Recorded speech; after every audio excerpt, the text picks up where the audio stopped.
Welcome back into the Sports Source. This segment brought to you by Southeast Termite and Pest Control, from their family, and that is a family-owned business, to yours. Southeast Termite and Pest Control wish you a great Christmas this week. Also, they wanted to say thanks for how much you have helped grow their business these past few months. They've added new staff over there, and I want to thank you for that too. Since they've gotten with us, business has grown at Southeast, as it does for all of our clients, and that's thanks to you. Thank you very much. All right, guys, we'll get back to Christmas in a minute. But more diversity. We will have 4 different December holidays mentioned in this segment, all right?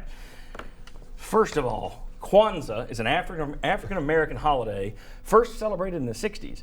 And of all my black friends, I've never known anyone who actually celebrated Kwanzaa. Nobody. Saturday Night Live made a joke about that last night. The anchor over there said, yeah, I don't celebrate it. Nobody does. So for that, Kwanzaa is out there. So most of you, since you don't know anybody that celebrates it, they give gifts. Kind of like Christmas. So we're going with a gift-giving theme. Chuck, you can give a gift to anyone at UT. You see the little Tennessee lapel pin. Right. You can make that gift anything you like. You see the little question mark on the box. So, who are you giving a gift to, and what will it be? I'm going to give a gift to UT baseball coach Dave Serrano, and I'm going to give him an SEC title because I think it's really make or break time for the Tennessee baseball program, and I hope they have a really good season. All right. You are just the perfect guy today. Mike, here's your question, Mike.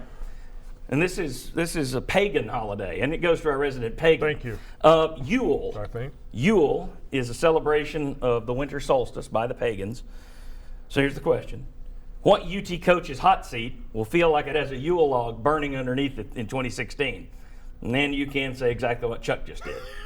Well, I'm going to. Dave Serrano, because he does not have an SEC title at this point, and I think he's obviously UT baseball is not a high priority, but he's muddled along. But I think his seat's pretty hot right now, even for a non-revenue sport. Yeah, I think that's the obvious answer. I think clearly Holly Warlick. And I'll say that because I don't think Holly Warlick is going to get. There's no way Holly Warlick is going to get fired. They're not going to fire Holly Warlick. Not anytime soon.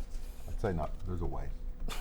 Okay. Not that I'm wanting. It sounds like you wanted to. No, All right. No. Earlier this month, Buddhists celebrated Bodhi Day. There it is, Bodhi Day. You see, that is a commemoration of the day the Buddha achieved enlightenment. Bob, offensive coordinator Mike DeBoard, seemed to improve as the year went on. Has he achieved enlightenment? And that's pretty good there. It does look like he got a has he achieved enlightenment, or do you still have your doubts about Mike DeBoard? I am going to say he has achieved enlightenment to the extent of he now knows what he has and how to use it. I don't think he's achieved enlightenment and all of a sudden he's going to be Bill Walsh and come out there and create his own offense. But I think early on in the season, he was sort of figuring out what all do I have here. And I think the way you can look at that is the way that Alvin Kamara was being used later in the season. He figured out that this guy needs to be on the field and we need to get him the ball more. I also think it helps you to figure things out when your offensive line is improving.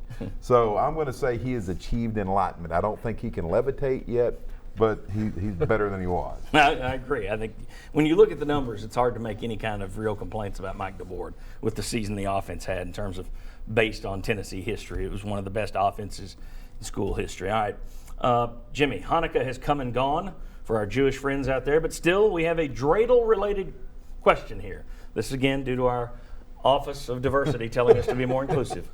The last 5 years, Tennessee has had only one season when they didn't have to change coaches in football, men's basketball, women's basketball, or baseball. There's been a change in 4 of the last 5 years. Will they spend the dreidel of coaching again this year? Will they have to fire someone, or will someone leave in 2016? The odds suggest yes, but I'm going to say no. Butch Jones is solid. I don't think Holly Warlick's going anywhere, as we've mentioned. Rick Barnes just got hired. And it all comes down to the name we've mentioned already, Dave Serrano. I think that Serrano's going to do enough to keep his job. I believed in him when they hired him, and so I'm going to say they will not make any more changes. Okay, does everybody agree with that one? Obviously, Chuck, I think you think. That would have been the gift. I don't think they're going to be able to get it done in baseball. I mean, that would have been my gift, would be to do it. Yeah. But I just don't see that happening. I want to see a dreidel spin.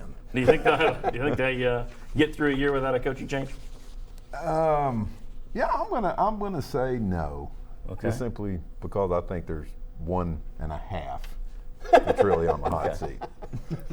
You know, nobody mentioned women's softball, which is one of the best programs on campus. If we include that, there is a possibility Ralph Weekly walks away. But if he does, I think Karen Weekly will be the head coach. That's not really a coaching change. Okay. All right. Very good. When we come back, we'll talk about Dave Hart's performance. We'll talk about recruiting worries, some potential changes next year on the roster. A lot of stuff to come on the Sports Source when we get back to the Christmas theme next segment. Come on back on the Sports Source. From East Tennessee to Kentucky, no job is too small for Benedict Construction. Electrical work, heating and air installation, even carports and garages. With a reputation for excellence, rely on the custom work of Benedict Construction.